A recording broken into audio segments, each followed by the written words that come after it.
Hi everyone and welcome to my channel. My name is Vinayak PG and this is PG Creation. Hi friends, നമ്മൾ ഇന്ന് പഠിക്കാൻ പോകുന്നത് polar അറയെ കുറിച്ചിട്ടാണ്. Polar array എടുക്കാനായി നമുക്ക് menu ബാറിൽ modify എന്നുള്ള ഓപ്ഷൻ ജസ്റ്റ് സെലക്ട് ചെയ്യുക. അതിൽ നിന്ന് അറേ ഓപ്ഷൻ സെലക്ട് ചെയ്യുക. അതിൽ സബ് ഓപ്ഷനായ പോളാർ അറേ സെലക്ട് ചെയ്യാവുന്നതാണ്. അല്ലെങ്കിൽ നമുക്ക് ഹോം ടാബ് ഉണ്ട്. ഹോം ടാബിൽ മോഡിഫൈ എന്നുള്ള ഓപ്ഷൻ കാണാം. ഈ മോഡിഫൈ എന്നുള്ള ഓപ്ഷനിൽ അറേ എന്നുള്ള ഓപ്ഷൻ, ഈ അറേ ഓപ്ഷനിൽ തൊട്ട് റൈറ്റ് സൈഡിൽ ഒരു ആരോ കാണാം. ആരോ ക്ലിക്ക് ചെയ്ത് അതിൽ നിന്ന് പോളാർ അറേ എന്ന ഓപ്ഷൻ സെലക്ട് ചെയ്യാവുന്നതാണ്. അല്ലെങ്കിൽ നമുക്ക് കമന്റ് ബോക്സിൽ പോയിട്ട് ജസ്റ്റ് AR ടൈപ്പ് ചെയ്യുക, എൻ്റർ അടിക്കുക. അങ്ങനെ നമുക്ക് അറിയാം. ഞാൻ ഇവിടെ ജസ്റ്റ് AR ടൈപ്പ് ചെയ്തിട്ട് എൻ്റർ അടിച്ചു. അതിനുശേഷം സെലക്ട് ഒബ്ജക്റ്റ്, ഞാൻ ഈ ഒരു ഒബ്ജക്റ്റ് ആണ് സെലക്ട് ചെയ്തത്. ഞാൻ അതിനുശേഷം എൻ്റർ അടിച്ചു. അതിനുശേഷം പോളാർ അറയാണ് ക്രിയേറ്റ് ചെയ്യുന്നത്.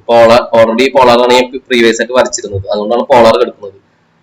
സാധാരണ ഡീഫോൾട്ട് എടുക്കുക റെക്ടാംഗുലർ അറയാണ്. ഞാൻ പോളാർ ഇനി സെലക്ട് ചെയ്യാൻ വേണ്ടിയിട്ട് ഒന്നെങ്കിൽ ജസ്റ്റ് എൻ്റർ അടിച്ചു കൊടുക്കുക, ഓൾറെഡി പോളാർ ആണ്. അല്ലെങ്കിൽ ഇവിടെ പോളാർ ടൈപ്പ് ചെയ്ത് കൊടുക്കുക, പോളാർ ജസ്റ്റ് എൻ്റർ അടിക്കുക. അല്ലെങ്കിൽ PO ടൈപ്പ് ചെയ്ത് കൊടുക്കുക. കാരണം ഇവിടെ ബ്ലൂ കളറിൽ കാണിക്കുന്നത് PO എന്നാണ് പോളാറിന്റെ. അപ്പൊ PO ടൈപ്പ് ചെയ്തു, ജസ്റ്റ് എൻ്റർ അടിച്ചു. പോളാർ അറേ എന്ന് പറഞ്ഞാൽ ഒരു പോയിന്റിന് ബേസ് ചെയ്തിട്ടാണ് അറേ ക്രിയേറ്റ് ചെയ്യുക. ആ പോയിന്റിൽ നിന്ന് ഈക്വൽ ഡിസ്റ്റൻസിൽ അറേ ക്രിയേറ്റ് ചെയ്യും. അതായത് ഞാൻ ഇവിടെ ജസ്റ്റ് ഒരു പോയിന്റ് ക്ലിക്ക് ചെയ്താൽ ഈ പോയിന്റിൽ നിന്ന് ഈക്വൽ ഡിസ്റ്റൻസിലായിരിക്കും ഈ ഒബ്ജക്റ്റ് ഡിസ്പ്ലേ ചെയ്ത. ഈ ഒബ്ജക്റ്റ് ഈക്വൽ ഡിസ്റ്റൻസ് ആയിരിക്കും ഈ പോയിന്റിൽ നിന്ന് അറേ ക്രിയേറ്റ് ആവുക. അങ്ങനെ 6 ഡീഫോൾട്ട് ആയിട്ട് ക്രിയേറ്റ് ആവുക. ഇവിടെ ഞാൻ ഓൾറെഡി ഒരു സർക്കിൾ വരച്ചിട്ട് ഇതേ ഷേപ്പ് ക്രിയേറ്റ് ചെയ്തു. ഇവിടെ ഞാൻ ശരിക്കും എന്താ നടക്കണമെന്ന് വെച്ചാൽ, അതായത് ഒരു ഒബ്ജക്റ്റ് സെലക്ട് ചെയ്യുക, അതിനുശേഷം ഒരു പോയിന്റിൽ നിന്ന് സർക്കുലർ രീതിയിൽ ക്രിയേറ്റ് ആയിരിക്കും. അതായത് ഈ പോയിന്റിൽ നിന്ന് ഇതിന്റെ സെൻട്രിക്കുലർ ഡിസ്റ്റൻസ് സെയിം ആയിരിക്കും, ഈ പോയിന്റിൽ നിന്ന് ഇതിന്റെ സെൻട്രിക്കുലർ ഡിസ്റ്റൻസ് സെയിം ആയിരിക്കും. അതായത് ഒരു പോയിന്റിൽ നിന്ന് ഈക്വൽ ഡിസ്റ്റൻസ് ആയിരിക്കും ഈ എല്ലാ സർക്കിളിലേക്കും ഉണ്ടായിരിക്കും. അപ്പൊ ഞാൻ ഇങ്ങനെയാണ് പോളാർ അറേ വെച്ചിട്ട് നമുക്ക് വരയ്ക്കാൻ പറ്റുന്നത്. ഞാൻ ജസ്റ്റ് എസ്കേപ്പ് അടിച്ചു. ഇനി വീണ്ടും നമുക്ക് ആ പോളാർ അറേയുടെ ഏരിയ സെലക്ട് ചെയ്യണമെങ്കിൽ ജസ്റ്റ് സെലക്ട് ചെയ്താൽ മതി. അപ്പൊ നമുക്ക് പോളാർ അറേ ജസ്റ്റ് സെലക്ട് ചെയ്തിട്ട് എഡിറ്റ് ചെയ്യാനുള്ള ഓപ്ഷൻസ് കിട്ടും. ഞാനിവിടെ ഇതൊരു ഡൈനിങ് ടേബിൾ ആയിരിക്കുക. അതിന് സൈഡിൽ ഒരു ചെയർ ഞാൻ ക്രിയേറ്റ് ചെയ്തിട്ടുണ്ട്. ഈ ചെയർ എനിക്ക് ഈക്വൽ ഡിസ്റ്റൻസ് ആയിട്ട് ഇനി എവിടേക്ക് ക്രിയേറ്റ് ചെയ്യണമെന്ന് വിചാരിക്കുക. അപ്പൊ നമുക്ക് ഈ ഒരു ഒബ്ജക്ട് ജസ്റ്റ് സെലക്ട് ചെയ്യുക, അതിനുശേഷം AR ടൈപ്പ് ചെയ്യുക. AR ടൈപ്പ് ചെയ്തതിനു ശേഷം ജസ്റ്റ് എൻ്റർ അടിക്കുക. അതിൽ നിന്ന് പോളാർ അറേയാണ് വേണ്ടത്. പോളാർ അറേക്ക് PO ടൈപ്പ് ചെയ്യുക, അല്ലെങ്കിൽ പോളാർ എൻ്റർ അടിക്കുക. അതിനുശേഷം ബേസ് പോയിന്റ് ക്ലിക്ക് ചെയ്യാൻ പറഞ്ഞത്. ഈ സർക്കിളിന്റെ സെന്റർ പോയിന്റ് ആണ് വേണ്ടത്. ഈ സെന്റർ പോയിന്റ് എനിക്ക് കിട്ടുന്നില്ല. അങ്ങനെ കിട്ടാത്ത അവസരങ്ങളിൽ നമ്മൾ ആ സർക്കിളിന്റെ പെരിഫറല്ലേ ഈ ഒരു ഏരിയക്ക് ജസ്റ്റ് മൗസിന്റെ കഴ്സർ കൊണ്ടുപോകുക. അപ്പൊ നമുക്ക് ഈ സെന്റർ പോയിന്റ് കിട്ടും. അപ്പൊ ജസ്റ്റ് സെന്റർ പോയിന്റ് ക്ലിക്ക് ചെയ്യുക. അപ്പൊ കണ്ടോ, നമ്മുടെ ചെയർ കറക്റ്റ് ആയിട്ട് 6 ക്രിയേറ്റ് ആയി. ഇനി 6 പകരം ഐറ്റംസ് എക്സ്ട്രാ ആഡ് ചെയ്യണമെങ്കിൽ ജസ്റ്റ് 6 പകരം 8 ടൈപ്പ് ചെയ്താൽ 8 കിട്ടും. ഇനി നമുക്ക് റോസ് നമുക്ക് 1 പകരം 2 ടൈപ്പ് ചെയ്താൽ കണ്ടോ, അതായത് പുറത്തേക്കും കൂടി വരും. നമുക്ക് അതിന്റെ ആവശ്യമില്ല. അപ്പൊ നമുക്ക് അത് എന്തിനാന്ന് വെച്ചാൽ എക്സ്ട്രാ പുറത്തേക്ക് വരാൻ വേണ്ടിട്ട്. അപ്പൊ നമുക്ക് ആവശ്യമില്ലെങ്കിൽ ജസ്റ്റ് 1 ടൈപ്പ് ചെയ്താൽ മതി. ഇനി ലെവൽസ് പറഞ്ഞാൽ 3Dയിലാണ് ആവശ്യം വരിക, അത് നമുക്ക് ആവശ്യമില്ല. ഇനി ഇവിടെ ഓരോ ഐറ്റംസ് തമ്മിലുള്ള ആംഗിള് 45 ഡിഗ്രിയാണ് വ്യത്യാസം. അതായത് 45 × 8 360 ഡിഗ്രി. ഞാൻ 45 പകരം ഞാൻ 30 ഡിഗ്രിയാണ് കൊടുക്കുന്നത് വിചാരിക്കുക. 30 ഡിഗ്രി കൊടുത്തു, ജസ്റ്റ് എൻ്റർ അടിച്ചു. അപ്പൊ നമ്മൾ 360 ഡിഗ്രിയിലല്ല 30 ഡിഗ്രിയിലായിരിക്കും ഇത് കറക്റ്റ് ക്രിയേറ്റ് ആവുക. അതായത് ഇവിടെ വ്യത്യാസം വരുത്തുന്നതനുസരിച്ച് ഇവിടുത്തെ ആംഗിളും വ്യത്യാസം വരും. ഇനി ഞാൻ ഇവിടെ 10 പകരം 240 ടൈപ്പ് ചെയ്ത് വിചാരിക്കുക. 240 ടൈപ്പ് ചെയ്താൽ ഇവിടുത്തെ 34 മാറി 34 ആയി. അപ്പൊ കറക്റ്റ് ഫുൾ സർക്കിളിൽ ഒബ്ജക്റ്റ് ക്രിയേറ്റ് ആവില്ല, ഈ പോളാർ അറേ ക്രിയേറ്റ് ആവില്ല. അങ്ങനെ ഫുൾ സർക്കിളിൽ ക്രിയേറ്റ് ആണെങ്കിൽ 240 360 ഡിഗ്രി തന്നെ ടൈപ്പ് ചെയ്യുക, എൻ്റർ അടിക്കുക. ഇനി ഇതേ കാര്യങ്ങളിൽ നമുക്ക് അഡീൽ ചെയ്യാൻ പറ്റും. ഐറ്റംസ് ഇൻക്രീസ് ചെയ്യണമെങ്കിൽ ഐറ്റംസ് ജസ്റ്റ് സെലക്ട് ചെയ്യുക. 8 എന്നാണ് കിടക്കുന്നത്. 8 പകരം 6 മതി, ജസ്റ്റ് 6 ടൈപ്പ് ചെയ്യാൻ പറ്റും. പിന്നെ ആംഗിൾസ് മാറ്റണമെങ്കിൽ ഓരോന്നും തമ്മിലുള്ള ആംഗിൾ ഇപ്പോൾ 60 ഡിഗ്രിയാണ് കിടക്കുന്നത്. ആ 60 ഡിഗ്രിക്ക് പകരം ഇപ്പോൾ 45 ഡിഗ്രി മതിയെങ്കിൽ 45 ഡിഗ്രി ടൈപ്പ് ചെയ്യുക. 45 ഡിഗ്രി ടൈപ്പ് ചെയ്യുമ്പോൾ ഓട്ടോമാറ്റിക്കലി ആംഗിൾ മാറുന്ന കണക്ക് ടോട്ടൽ ആംഗിൾ 225 ആണ്. ടോട്ടൽ ആംഗിൾ നമുക്ക് മാറ്റണമെങ്കിൽ ഫിൽ ആംഗിൾ പറഞ്ഞിട്ടുള്ള ഓപ്ഷൻ ഉണ്ട്. ഫിൽ ആംഗിൾ ഇപ്പോൾ 225 ആണ്. ആ 225 മാറ്റിയിട്ട് വീണ്ടും 360 വേണമെങ്കിൽ ജസ്റ്റ് 360 ടൈപ്പ് ചെയ്യുക. അങ്ങനെ നമുക്ക് മാറ്റാൻ പറ്റും. പിന്നെ ഇവിടുത്തെ റോ നമ്മൾ മാറ്റിയില്ലേ, അതേ ഓപ്ഷൻ തന്നെ ഇവിടെ ഉണ്ട്. ഇവിടെയും റോസ് പറഞ്ഞിട്ടുള്ള ഓപ്ഷൻ എടുക്കുക. അതിന് 1 പകരം 2 ആണെങ്കിൽ 2 ടൈപ്പ് ചെയ്താൽ അതിനനുസരിച്ച് വ്യത്യാസം വരും. അത് ഞാൻ വീണ്ടും മാറ്റണമെങ്കിൽ ഇവിടെ തന്നെ പോയിട്ട് ഞാൻ ജസ്റ്റ് മാറ്റം വരുത്താണ്. ഇവിടെ ജസ്റ്റ് 1 മതി, ജസ്റ്റ് ടൈപ്പ് ചെയ്ത് കൊടുത്തു. അപ്പൊ അങ്ങനെ മാറ്റം വരുത്താൻ പറ്റും. പിന്നെ ലെവൽസ് പറഞ്ഞാൽ 3Dയിലാണ് ആവശ്യം വരിക, അത് നമുക്ക് ആവശ്യമില്ല. ഇനി നമുക്ക് ഈ ടൂളിൽ നിന്ന് ജസ്റ്റ് എസ്കേപ്പ് അടിക്കാം. ജസ്റ്റ് എസ്കേപ്പ് അടിക്കുക, അല്ലെങ്കിൽ എക്സിറ്റ് പറഞ്ഞിട്ടുള്ള ഓപ്ഷൻ ഉണ്ട്, ജസ്റ്റ് എക്സിറ്റും അടിക്കാം.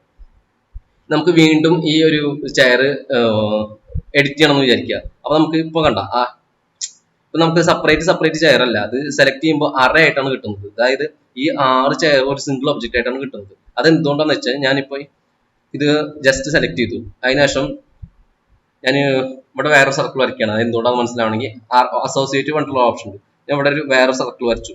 അതിനുശേഷം ഞാൻ AR ടൈപ്പ് ചെയ്തു. AR ടൈപ്പ് ചെയ്തതിനു ശേഷം സിംഗിൾ എൻ്റർ അടിച്ചു. സിംഗിൾ എൻ്റർ അടിച്ച ശേഷം ഈ ഒരു ഒബ്ജക്റ്റ് ജസ്റ്റ് സെലക്ട് ചെയ്തു, എൻ്റർ അടിച്ചു. അതിനുശേഷം പോളാർ ഓപ്ഷൻ ജസ്റ്റ് സെലക്ട് ചെയ്തു. ഈ ഒരു പോയിന്റിൽ നിന്നാണ് ഞാൻ വരയ്ക്കുന്നത്. ഈ ഒരു പോയിന്റിൽ നിന്ന് വരച്ചപ്പോൾ 6 ക്രിയേറ്റ് ആയി. ഈ 6 ക്രിയേറ്റ് ചെയ്തപ്പോൾ ഈ അസോസിയേറ്റീവ് ഓപ്ഷനിൽ ഓൾറെഡി S1 കിടക്കുന്നത്. S1 കിടക്കുകയാണെങ്കിൽ നമുക്ക് ഈ 6 സർക്കിളും സിംഗിൾ ഒബ്ജക്റ്റ് ആയിട്ടാണ് അറേ ആയിട്ടാണ് ക്രിയേറ്റ് ആവുക.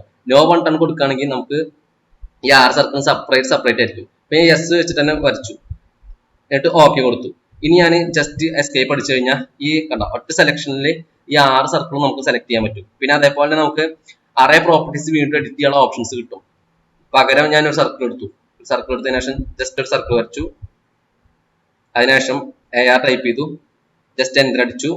അതിനുശേഷം ഈ ഒരു ഒബ്ജക്റ്റ് ജസ്റ്റ് സെലക്ട് ചെയ്തു. അതിനുശേഷം വീണ്ടും എൻ്റർ അടിച്ചു. Polar array option just select ചെയ്തു. അതിനുശേഷം സെന്റർ പോയിന്റ് ക്ലിക്ക് ചെയ്തു. ഇതിന് ഞാൻ അസോസിയേറ്റീവ് കൺട്രോൾ ഓപ്ഷൻ ഉണ്ട്. Associative control option just select ചെയ്തു. അതിൽ യെസിന് പകരം നോ കൺട്രോൾ ഓപ്ഷൻ കൊടുത്തു. നോ കൺട്രോൾ ഓപ്ഷൻ കൊടുത്തതിനു ശേഷം ഞാൻ ജസ്റ്റ് എസ്കേപ്പ് അടിക്കുകയാണ് ഈ 6 ഓപ്ഷനിൽ നിന്ന്. ഇനി നമുക്ക് ഈ 6 സർക്കിളും സെപ്പറേറ്റ് സർക്കിൾസ് ആയിരിക്കും. അതായത് നമുക്ക് ഇനി വീണ്ടും ഈ അറേ പ്രോപ്പർട്ടീസ് കിട്ടില്ല. ഇവിടെ കണ്ടോ, നമുക്ക് അറേ പ്രോപ്പർട്ടീസ് കിട്ടാൻ ഈ ഒരു പ്രോപ്പർട്ടി ജസ്റ്റ് സെലക്ട് ചെയ്ത് കൊടുത്താൽ മതി.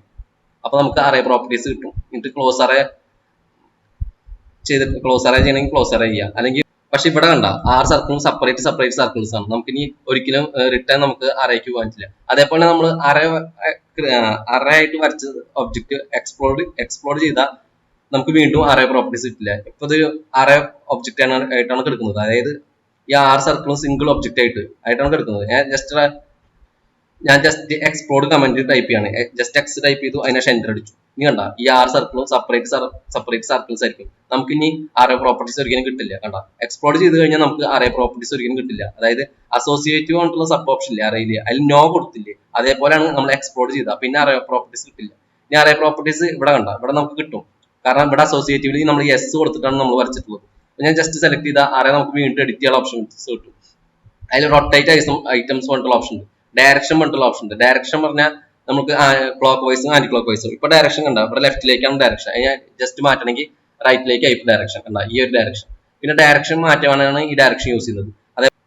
അതുപോലെ നമുക്ക് ഈ ആരോ ജസ്റ്റ് സെലക്ട് ചെയ്യാം. ഈ ആരോ ക്ലിക്ക് ചെയ്തതിനു ശേഷം ഈ ആരോ ക്ലിക്ക് ചെയ്തതിനു ശേഷം നമുക്ക് ആംഗിൾസ് മാറ്റാൻ പറ്റും. ഇപ്പൊ ഓരോന്നും തമ്മിലുള്ള ആംഗിൾ 60 ഡിഗ്രിയാണ്. ഓരോ ചെയർസ് തമ്മിലുള്ള ആംഗിൾ 60 ഡിഗ്രിയാണ്. 60 ഒരു 45 ടൈപ്പ് ചെയ്ത് കൊടുത്താൽ ഓരോ ചെയർ തമ്മിലുള്ള ആംഗിൾ 45 ഡിഗ്രി ആയിരിക്കും. അതേപോലെ നമുക്ക് ഈ ഒരു ആരോ യൂസ് ചെയ്ത് നമുക്ക് നമ്പർ മാറ്റാൻ പറ്റും. നമ്പർ ഓഫ് ഐറ്റംസ് എത്രയാണോ, 6ന് പകരം 8 വേണമെങ്കിൽ 8 ടൈപ്പ് കൊടുത്താൽ 8 ആയിട്ട് കിട്ടും.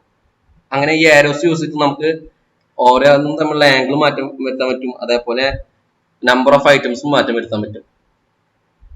ഇനി നമുക്ക് ഇതില് എഡിറ്റ് സോഴ്സ് പറഞ്ഞിട്ടുള്ള ഒബ്ജക്റ്റ് ഉണ്ട്. എഡിറ്റ് സോഴ്സ് പറഞ്ഞാൽ നമുക്ക് ഓരോ എണ്ണത്തിന് മാറ്റം വരുത്തിയാൽ, ഞാൻ ഇപ്പൊ ഇവിടെ ഒരു 8 ചെയർ ഉണ്ട്. ഇത് എല്ലാ ചെയറിനും എനിക്ക് മാറ്റം വരുത്തണമെന്നുണ്ട്. അപ്പൊ കുറെ ടൈം എടുക്കും ഓരോന്നും സെപ്പറേറ്റ് എഡിറ്റ് ചെയ്യുകയാണെങ്കിൽ. അതിന് പകരം ഒരു സിംഗിൾ ചെയർ എടുക്കുക. സിംഗിൾ ചെയർ എടുക്കണമെങ്കിൽ എഡിറ്റ് സോഴ്സ് പറഞ്ഞിട്ടുള്ള ഓപ്ഷൻ ഉണ്ട്. അതിൽ മാറ്റം വരുത്തിയിട്ട് എല്ലാ ഒബ്ജക്റ്റിനും മാറ്റം വരുത്തുക. എഡിറ്റ് സോഴ്സ് എടുക്കുക. അതിനുശേഷം ഏത് ഒബ്ജക്റ്റ് ആണോ സെലക്ട് ചെയ്യുന്നത് അത് അറിയാത്ത ഏതെങ്കിലും ഒരു ഐറ്റം ജസ്റ്റ് സെലക്ട് ചെയ്യുക. ഈ ഒരു ബോക്സ് വരുന്നതിൽ ഓക്കെ കൊടുക്കുക. അതിനുശേഷം ഞാൻ ഇത് മാറ്റം വരുത്താൻ പോവാണ്. ഇത് മാറ്റം വരുത്താൻ ജസ്റ്റ് ഞാൻ ലൈൻ ടൂൾ എടുത്തു. ലൈൻ ടൂൾ എടുത്തതിനു ശേഷം ജസ്റ്റ് മാറ്റം മനസ്സിലാൻ വേണ്ടിയിട്ട് ഈ ഒരു ലൈനിൽ നിന്ന് താഴേക്കൊരു ഇതിന്റെ മിഡ് പോയിന്റിലേക്കും വരച്ചു, ഈ ഒരു പോയിന്റിലേക്കും വരച്ചു. അതിനുശേഷം എസ്കേപ്പ് അടിച്ചു. ഇത് സേവ് ചെയ്യാൻ വേണ്ടിയിട്ട് സേവ് ചേഞ്ചസ് പറഞ്ഞിട്ടുള്ള ഓപ്ഷൻ ഉണ്ട്. അവിടെ ജസ്റ്റ് ക്ലിക്ക് ചെയ്ത് കൊടുത്തു. കണ്ട ഇപ്പൊ ഞാൻ ഒരെണ്ണത്തിന് മാറ്റം വരുത്തിയത് എല്ലാത്തിനും മാറ്റം വന്നു. അതായത് ഈ ഒരു സർക്കിളിൽ ഈ ഒരു ഇതിലാണ് ചേഞ്ച് വരുത്തിയത്, അത് എല്ലാത്തിനും മാറ്റം വരുത്താൻ പറ്റി. നമുക്ക് വീണ്ടും അറേ എഡിറ്റ് ചെയ്യണമെങ്കിൽ ജസ്റ്റ് ഇവിടെ സെലക്ട് ചെയ്ത് കൊടുത്താൽ അറേയുടെ പ്രോപ്പർട്ടീസ് കിട്ടും. പിന്നെ ഇതിലിപ്പോ റൊട്ടേറ്റ് ഐറ്റംസ് പറഞ്ഞിട്ടുള്ളത് ഓൺ ആയിട്ടാണ് കിടക്കുന്നത്. അതായത് നമ്മളുടെ അറേത്തെ ഒബ്ജക്ട് ഓരോ ചെയറും ഈ ഒരു ആംഗിളിനനുസരിച്ച് റൊട്ടേറ്റ് ആവുന്നുണ്ട്. അത് റൊട്ടേറ്റ് ഐറ്റംസ് ഞാൻ ഓഫ് ആക്കി കൊടുത്താൽ കണ്ട കറക്റ്റ് നമ്മൾ ഏത് ഒബ്ജക്റ്റ് എങ്ങനെയാണോ കിടക്കുന്നത് അതേ രീതിയിലായിരിക്കും എല്ലായിടത്തും കിടക്കുക. അതായത് ഈ ആംഗിളിനനുസരിച്ച് റൊട്ടേറ്റ് ആവില്ല. ഞാൻ റൊട്ടേറ്റ് ഐറ്റംസ് ജസ്റ്റ് ഓൺ ആക്കി കൊടുത്താൽ കണ്ട ഈ സർക്കിളിന്റെ ആംഗിളിനനുസരിച്ച് സർക്കിളിന്റെ സർഫസിനനുസരിച്ച് കറക്റ്റ് അറേഞ്ച് ആയിട്ട് വരുന്ന കാണാൻ പറ്റും. അത് മാറ്റാനാണ് റൊട്ടേറ്റ് ഐറ്റംസ് ഓൺ ആക്കി കൊടുക്കുന്നതും റൊട്ടേറ്റ് ഐറ്റംസ് ഓഫ് ആക്കി കൊടുക്കുന്നത്. പിന്നെ റീസെറ്റ് അറേ പറഞ്ഞിട്ടുള്ള ഓപ്ഷൻ കൊടുത്താൽ നമുക്ക് റീസെറ്റ് ചെയ്യാൻ വേണ്ടിയിട്ടുള്ള ഓപ്ഷനാണ്. നമ്മൾ എന്തെങ്കിലും വേറെ റീപ്ലേസ് ഐറ്റം ഒക്കെ യൂസ് ചെയ്തിട്ടുണ്ടെങ്കിൽ നമുക്ക് റീസെറ്റ് ചെയ്യാൻ വേണ്ടിയിട്ടാണ് റീസെറ്റ് അറേ. റീപ്ലേസ് ഐറ്റം പറഞ്ഞാൽ ജസ്റ്റ് റീപ്ലേസ് ഐറ്റം കൊടുക്കുക. നമുക്ക് ഈ ഒരു ഇവിടുത്തെ ഒരു ചെയർ മാറ്റണോ, ആ ചെയറിന് പകരം തനി സർക്കുലർ ആയിട്ടുള്ള ഒരു ചെയർ ഇവിടെ വിചാരിക്കുക. അപ്പൊ ഏത് ഒബ്ജക്റ്റ് ആണ് മാറ്റുന്നത് ആ ഒബ്ജക്റ്റ് ജസ്റ്റ് സെലക്ട് ചെയ്ത് കൊടുക്കുക. അതിനുശേഷം എൻ്റർ അടിക്കുക. അതിനുശേഷം ബേസ് പോയിന്റ് മാറ്റണം എന്നുണ്ടെങ്കിൽ പുതിയൊരു പോയിന്റ് ടൈപ്പ് ചെയ്ത് കൊടുക്കുക, അല്ലെങ്കിൽ ജസ്റ്റ് വെറുതെ എൻ്റർ അടിച്ചു കൊടുത്താൽ മതി. അതിനുശേഷം ഈ അറേത്തെ നമുക്ക് ഏത് ഒബ്ജക്റ്റ് ആണോ മാറ്റുന്നത് ആ ഒബ്ജക്റ്റ് ജസ്റ്റ് സെലക്ട് ചെയ്യുക, എൻ്റർ അടിക്കുക. കണ്ടോ? അപ്പൊ അതിനുശേഷം എക്സിറ്റ് ചെയ്യാൻ വേണ്ടിയിട്ട് ജസ്റ്റ് എസ്കേപ്പ് അടിക്കുക, അല്ലെങ്കിൽ എക്സിറ്റ് അടിക്കുക. അപ്പൊ നമുക്ക് ഈ ഒരു ഒബ്ജക്റ്റിന്റെ അവിടെ ഈ ഒരു ചെയറിന്റെ അവിടെ ഈ ഒരു സർക്കിൾ ക്രിയേറ്റ് ആയത് കാണാൻ പറ്റും. അതിനുശേഷം വീണ്ടും ഒരു ചെയർ മാറ്റണം എന്ന് വിചാരിക്കുക. അപ്പൊ നമ്മൾ റീപ്ലേസ് ആയിട്ട് കൊടുക്കുക. അതിനുശേഷം ഏത് സർക്കിളാണോ ഏതാണോ ഇവിടേക്ക് വരേണ്ടത് അതിന് ജസ്റ്റ് സെലക്ട് ചെയ്യുക, ഒബ്ജക്റ്റ് ജസ്റ്റ് സെലക്ട് ചെയ്യുക, എൻ്റർ അടിക്കുക. അതിനുശേഷം ബേസ് പോയിന്റ് അത് മാറ്റണമെങ്കിൽ മാറ്റാം, അല്ലെങ്കിൽ ജസ്റ്റ് എൻ്റർ അടിക്കുക. അതിനുശേഷം ഇതിൽ ഏത് ചെയർ ആണോ മാറ്റം വരുത്തുന്നത്, റീപ്ലേസ് വരുത്തുന്നത്, ആ ചെയർ ജസ്റ്റ് എൻ്റർ അടിക്കുക. അതിനുശേഷം ജസ്റ്റ് എസ്കേപ്പ് അടിക്കുക. ആദ്യം എൻ്റർ അടിക്കണം, നമ്മൾ കൊടുത്തു കഴിഞ്ഞു, ജസ്റ്റ് എൻ്റർ അടിക്കുക. അതിനുശേഷം ജസ്റ്റ് എസ്കേപ്പ് അടിച്ചു കൊടുത്താൽ നമുക്ക് അവിടെ ഇവിടെയും മാറ്റം വന്ന് കാണാൻ പറ്റും. നമ്മൾ റീപ്ലേസ് ചെയ്ത് ഇവിടെയും മാറ്റം വരുത്താൻ പറ്റും. ഇത് ജസ്റ്റ് റീസെറ്റ് അറേ കൊടുത്തു കഴിഞ്ഞാൽ നമ്മൾ ആദ്യം എങ്ങനെയാണോ ഉണ്ടായിരുന്നത് അതേപോലെ തന്നെ ഓപ്ഷൻ കിട്ടും. ഇതിനാണ് പോളർ അറേ യൂസ് ചെയ്യുന്നത്. ഇനി ജസ്റ്റ് ഇതിൽ നിന്ന് ക്ലോസ് ചെയ്യണമെങ്കിൽ ക്ലോസ് അറേ പറഞ്ഞിട്ടുള്ള ഓപ്ഷൻ ഉണ്ട്, അത് ജസ്റ്റ് സെലക്ട് ചെയ്ത് കൊടുത്താൽ നമുക്ക് ഈ ഓപ്ഷനിൽ നിന്ന് മാറ്റാൻ പറ്റും. ഇത്രയല്ലോ നമുക്ക് പോളർ അറേ പഠിക്കാനുള്ളൂ.